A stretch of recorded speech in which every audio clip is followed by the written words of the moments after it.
மதிவதனி ஒரு கல்வி திட்டம் நிறைய ஆய்வாளர்களை கொண்டு ஆய்வுகளை மேற்கொண்டு கஸ்தூரிரங்கன் கமிட்டி வந்து கொடுக்குறாங்க. அதில் கூட இந்தி கட்டாயம் இருந்ததை பிரதமர் மாற்றிட்டாரு. அப்படி பிராந்திய மொழிகள் அல்லது இதுக்கான முக்கியத்துவத்தை கொடுத்து கொண்டு வராங்க. ஆனால் நீங்கள் எப்போ பார்த்தாலும் இந்தி அது ஒரு பூச்சாண்டி காமிக்கிறீங்கிற மாதிரி ஒரு கருத்தை அவர் முன்னாடி முதல் சுற்றில் வச்சார்.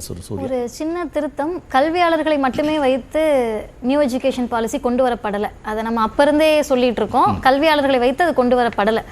ரெண்டாவது, இந்த மும்மொழி கொள்கை அப்படின்றத நான் 3 வகையா பிரிச்சு பார்க்க நினைக்கிறேன். ஒண்ணு சாமானியர்களுடைய பார்வையில, ரெண்டாவது லீகலா, மூணாவது அரசியலா. சாமானியர்கள் பார்வையில எனக்கு மட்டும் இல்ல, இன்னைக்கு நிறைய பேர் அந்த கேள்வியை 3 நாளா நாங்க கேட்டுட்டு இருக்கோம். தமிழ் படித்து எங்களுக்கு போதும், தமிழ் போதும், ஹிந்தி வேணான்னு நம்ம ஒரு ஸ்டாண்ட் எடுக்கிறோம். எங்களையும் சேர்த்து சொல்றேன். தமிழும் ஆங்கிலமும் போதும், ஹிந்தி வேண்டாம். இன்னொரு பக்கம் ஹிந்தி தான் தேவை அப்படின்னு ஸ்டாண்ட் எடுக்கிறாங்க. அந்த ஹிந்தி தான் தேவைன்றவங்க எதுக்கு தேவைன்னு நம்ம கேட்டோம்னா, ஏக் பானிபூரின்னு கேட்கணுமா, வட இந்தியாவில் போய் ஆட்டோக்கார்ட்ட வழி சொல்லணுமா, இன்னொரு எக்ஸ்ட்ரீமுக்கு போயிட்டு அப்பா அம்மாவுக்கு தவசம் பண்ண காசி போகிறீங்கன்னா, கும்பமேளாக்கு போகிறீங்கன்னா ஹிந்தி வேணுமா, இன்னும் ஒரு எக்ஸ்ட்ரீம் போய் என்ன சொல்கிறாங்கன்னா, அந்த ரெஸ்ட் ரூம் போகணும்னா அப்படியே எழுதுறாங்க, டாய்லெட் போகணும்னா கெட்டி சட்னியும் சாம்பாரும் எக்ஸ்ட்ரா தமிழ்நாட்டு மெஸ்ஸில் போய் கேட்கணும்னா ஹிந்தி தேவையா. இது ஹிந்திக்கான தேவை. தமிழும் ஆங்கிலமும் ஏன் தேவை அப்படின்னு நாங்கள் எதுக்கு ஆர்குமெண்ட் எடுக்கிறோம்னா, ஹிந்தியே தெரியாத தமிழ்நாட்டிலிருந்து சென்ற ஒன்றிய அமைச்சர்கள் இருந்தாங்க.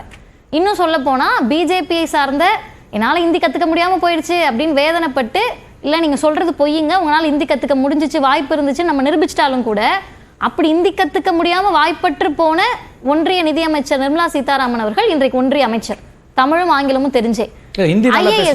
அவங்க வந்து நாடாளுமன்றத்திலே சொன்னாங்க, ஹிந்தி கற்றுக்க விடாம தமிழ்நாடு எங்களை பண்ணிடுச்சுன்னா அப்புறம் நம்ம நிரூபிச்சிட்டோம் இல்லம்மா உங்களால கற்றுக்க முடிஞ்சதுன்னு. ஐஏஎஸ் ஐபிஎஸ் நம்ம காட்டுறோம்.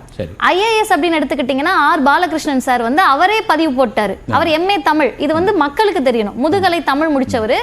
அவர் தமிழ் வழியில் மட்டுமே படித்து முதல் அதிகாரி, தமிழ் வழியில தேர்வு எழுதி பாஸ் பண்ணவர். அதோட நின்றுந்தா பரவாயில்ல, ஒரிஷால வேலை பார்க்கறாரு. சப்ஜெக்டும் தமிழ், அதுலதான் அவர் எழுதினாரு. பரீட்சை எழுதினது தமிழ்ல. ஒரிஷாக்கு வேலைக்கு போறாரு. வேலைக்கு போய் முடிச்ச பிறகும் அங்க இருக்கக்கூடிய முதல்வருடைய தனி அதிகாரியாக செயல்படுறாரு. இந்திய தேர்தல் ஆணையத்துல வேலை பார்க்கிறாரு. யாரு? ஹிந்தி தெரியாத மரியாதைக்குரிய பாலகிருஷ்ணன் சார் அவர்கள். இப்ப இவங்க எல்லாத்தையும் நம்ம எப்படி காட்டுறோம்னா, நீ ஹிந்தியே படிக்க தேவையில்லப்பா, நீ வேலை வாய்ப்பு இருக்கு, நீ வெளிநாட்டுக்கு போகலாம், விஞ்ஞானி ஆகலாம். நம்ம மயில்சாமி அண்ணாதுரையும் அப்துல் கலாம் அவர்களையும் வீரமுத்து வேலையும் காமிச்சுக்கிட்டு இருக்கோம். இவங்க இன்னமும் பானிபூரி கெட்டி சட்னி சாம்பார்ல நிக்கிறாங்க. இது சாமானியர்களுடைய பார்வை. ஏன் ஹிந்தி தேவையே இல்ல. அவரு சூர்யா ஒரு விஷயம் தொடக்கத்திலே சொன்னாரு, இத வசதியா அவங்க ஹிந்தின்னு சொல்றாங்க, நாங்க ஹிந்தினே சொல்லலங்கங்கறாரு. அதுக்கு தான் அடுத்து வரேன். ஹிந்தி ஏன் சொல்லல அப்படின்னு அவங்க சொல்றாங்கல்ல, நீங்க ஹிந்தின்னு மட்டும் சொல்றீங்களே அப்படின்ட்டு. என்கிட்ட இருக்கிறது NEP 2020. என்னை விட அண்ணன் சூர்யா அவர்கள் இதை தெளிவாக படிக்கக்கூடியவன்றதுல எனக்கு ஆழமான நம்பிக்கை இருக்கு. இதுல 14th பேஜ் 14வது பக்கத்துல 4.17 4.18 எனக்கு இப்ப என்னன்னு கேட்டா, இல்ல இதெல்லாம் நாங்க திருத்திட்டோம்னு கூட சொல்லுவாங்க. திருத்தி இருந்தா அந்த காப்பியை கொடுத்தா நான் தெரிஞ்சுக்குவேன். இந்த 4.17ல தயவு செய்து நியூஸ் 18 வாய்ப்பு இருந்தா இதை எடுத்து கூட போடுங்க. சான்ஸ்கிரிட்டை பத்தி மட்டுமே ஒரு 10 லைன் கிட்ட எழுதியிருக்காங்க. எனக்கு அதெல்லாம் கூட காமெடியா இல்ல. Mathematics, philosophy, grammar, music, politics, medicine, architecture, metallurgy, drama, poetry, story telling, இதெல்லாம் சான்ஸ்கிரிட்ல known as Sanskrit knowledge systems, SKS. இது ஏதோ SKன்னு சிவகார்த்திகேயன் சொன்ன மாதிரி எழுதியிருக்காங்க, சான்ஸ்கிரிட் நாலேஜ் சிஸ்டம்னு. அது சமஸ்கிருதம் படிச்சவங்களுக்கே தெரியுமான்றது நமக்கு டவுட்டா இருக்கு. அடுத்து 4.18ல இது மட்டும்தான் எங்க ஹிந்தின்னு கேட்கறாங்கல்ல. ஹிந்தியுடைய பிரச்சனையே இது அல்ல. திராவிடர் கழகத்துல நாங்க ரொம்ப தெளிவாக இதை டிக்ளேர் பண்றோம். சான்ஸ்கிரிட்டைசேஷனுடைய முன்னோட்டம், நூல் விட்டு பாக்குறது, ஹிந்தி ஏத்துக்கிறாங்களா இல்லையான்னு. இதை முதலில் இது இந்தி திணிப்பு அல்ல, சமஸ்கிருத திணிப்புக்கான முன்னோட்டம்னு சொன்னவர் தந்தை பெரியாரும் திராவிடர் இயக்கமும் பேரறிஞர் அண்ணாவும். அது எங்க வருதுன்னு கேட்டீங்கன்னா, எனக்கு ஒரு 2 நிமிடம் நேரம் வேணும். As India becomes a fully developed country, the next generation will want to partake in and be enriched by India's extensive and beautiful classical literature. உண்மையாகவே உன்னதமான நோக்கம். இந்தியாவில் இருக்கக்கூடிய மக்கள் எல்லாருமே ஒரு வளர்ந்த நாட்டில் அடுத்த தலைமுறை இந்த கிளாசிக்கல் லிட்ரேச்சரை கத்துக்கணும். எங்கெங்க இருக்கு கிளாசிக்கல் லிட்ரேச்சர்னா, in addition to Sanskrit. In addition to சான்ஸ்கிரிட்னா என்ன அர்த்தம்? முதன்மையாக நீங்கள் சமஸ்கிருதத்தை சொல்றீங்க, சொல்லி முடித்த பிறகு other classical languages and literatures of India including Tamil, Telugu, Kannada, Malayalam, Odia. இப்ப இந்த இடத்தில் தான் எங்களுக்கு எங்க பிரச்சனை வருதுன்னா, ஒருவேளை நீங்க சொன்ன மாதிரி ஹிந்தி இல்லைன்னே வச்சுப்போம், 50 பிள்ளைங்க இருக்கு அரசு பள்ளியில, அதுல 30 பிள்ளை ஜெர்மன் படிக்கணும்னு விருப்பப்படுது, 20 பிள்ளை ஹிந்தி படிக்கணும்னு விருப்பப்படுது. ஹிந்திக்கு உங்களுக்கு ஆசிரியர்கள் வச்சிருக்கீங்க, இல்ல ஜெர்மன் கொடுக்கலாமே, கொடுக்குறோன்னு சொல்றாங்க. இல்ல அதான் நான் கேக்குறேன், 20 பிள்ளைகளுக்கு நீங்க ஹிந்தி டீச்சர் வச்சிடுறீங்க, இந்த 30 பிள்ளைகளுக்கு ஜெர்மன் ஆசிரியர் யாரோ ஒருத்தரை கூட்டிட்டு வந்து விட்டுறீங்க. இன்னொரு அரசு பள்ளியில ஒரு 30 பிள்ளைக்கு பிரெஞ்சு படிக்கணும்னு ஆசை இருக்கு, அடுத்த 20 பிள்ளைக்கு ஒடியா படிக்கணும்னு ஆசை இருக்கு. நான் ஒரிஷாக்கு போக போறேங்க ஐஏஎஸ் ஆகி, எனக்கு ஒருவேளை அங்க போஸ்டிங் போட்டா நான் என்ன பண்றது? ஒடியாக்கு டீச்சர் அதை வச்சிருக்கீங்களா? ஸ்ட்ரீம்லைன் பண்ண முடியுமான்னு கேக்குறீங்க. ஸ்ட்ரீம்லைன் பண்ண முடியும்னு இல்ல, இன்னைக்கு 2 நாள் முன்னாடி ஆங்கில பத்திரிகையில வந்தது, ராஜஸ்தான்ல உருது படிச்சவங்க எல்லாம் நீங்க உங்களோட சர்டிபிகேட் ஃபேக்னு சொல்லிட்டு சமஸ்கிருத படித்த ஆசிரியர்களை அப்பாயிண்ட் பண்ணிருக்காங்க. இத்தனை ஆண்டு காலமா உருது படித்து எங்க பிள்ளைகளுக்கு தேர்ட் லாங்குவேஜ் உருதுன்னு ஏத்துக்கிட்டவங்கள அதோடைய ஆதாரமா எங்கிட்ட இருக்கு, சான்ஸ்கிரிட்ட கொண்டு வந்திருக்காங்க. இப்ப நீங்க கடைசியில என்ன பண்ணுவீங்கன்னா 2 ஆப்ஷன்ல வந்து நிப்பீங்க. எங்க கிட்ட ஒடியாக்கும் ஜெர்மனுக்கும் பிரெஞ்சுக்கும் அவ்வளவு டீச்சர்ஸ் கிடையாது. கிளாரிட்டி மட்டும் எடுத்துக்கணும். நீங்க 2 பேர்ல இது 3வது மொழிங்கிறதுல இந்திய மொழிகள் தானே வரும், இல்ல வெளிநாட்டு மொழிகளும் உண்டா? இந்திய மொழிகள், இந்திய மொழிகள் மட்டும், எனி இந்தியன் லாங்குவேஜ்.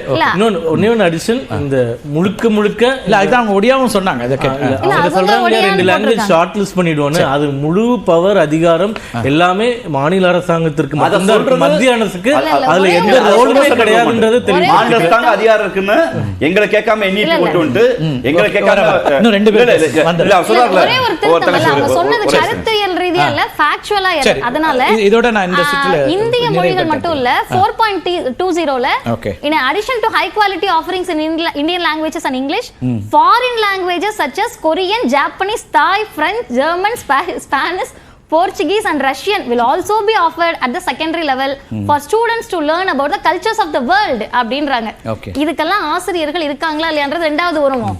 நீங்க சொன்ன ஒடியாவுக்கும் பாலிக்கும் பெர்ஷியனுக்கும் ஆசிரியர் வச்சிருக்கீங்களா? குளோபலா திங்க் பண்ணி ஒரு திட்டத்தை கொண்டு வந்தா நீங்க எதுவுமே இல்ல சார். அவர் திங்க் பண்றது எல்லாமே நல்லா இருக்கும், பிகினிங் எல்லாம் ஸ்டார்டிங்லாம் நல்லா இருக்கும், ஃபினிஷிங் எண்டிங் எப்பயுமே அவட்ட மோசமா தான் இருக்கும். எப்படி மோசமா இருக்கும்னா, இது ஒண்ணு வேண்டாங்க, நீங்க யாராவது 5வது படிச்சவங்க கிட்ட போய் கேளுங்க இந்த திட்டம்னால் செயல்படுத்த முடியுமான்னு. யாரை ஏமாத்துறீங்கன்றத இப்ப தம்பி சூர்யா வைக்கிற எல்லா வாதத்திலையும் சார் இதெல்லாம் டிசைட் பண்ண போறது ஸ்டேட் கவர்மெண்ட் சார். ஏன் சார் பயப்படுறீங்க? நீங்க தமிழ்னு சொல்றோம் சார், நாங்க கூட சப்போர்ட் பண்ண சார்.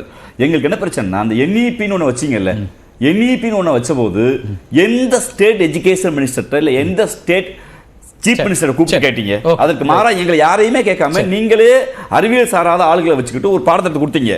இப்படி திணிச்சிருக்கீங்க மேல, அதுவே திணிப்புங்கிற நாங்க. சரி திரு நவநீத், இது ஒரு இந்தி சமஸ்கிருதத்தை கொண்டு வருவதற்கான ஒரு முயற்சியாக மட்டும்தான் அதை பார்க்க வேண்டியிருக்கு, 3வது மொழின்னு அதை சுருக்கி பார்க்க முடியலன்றாங்க. நியூஸ் 18 வந்து 2022 செய்தி பண்றேன். 54 அரசு பள்ளிகளில் தமிழ் பயிற்று மொழி இல்லையா? நியூஸ் 18 செய்தி. என்ன செய்தி அது முழுசா சொன்னீங்கன்னா என்னன்னு தெரிஞ்சுக்கிறேன். 54 அரசு பள்ளிகளில் தமிழ் பயிற்று மொழி இல்லையா அப்படின்னு சொல்லிட்டு நியூஸ் 18 தான் அந்த ரிப்போர்ட்டை வெளியில ரிலீஸ் பண்ணிருக்காங்க. ஓகே.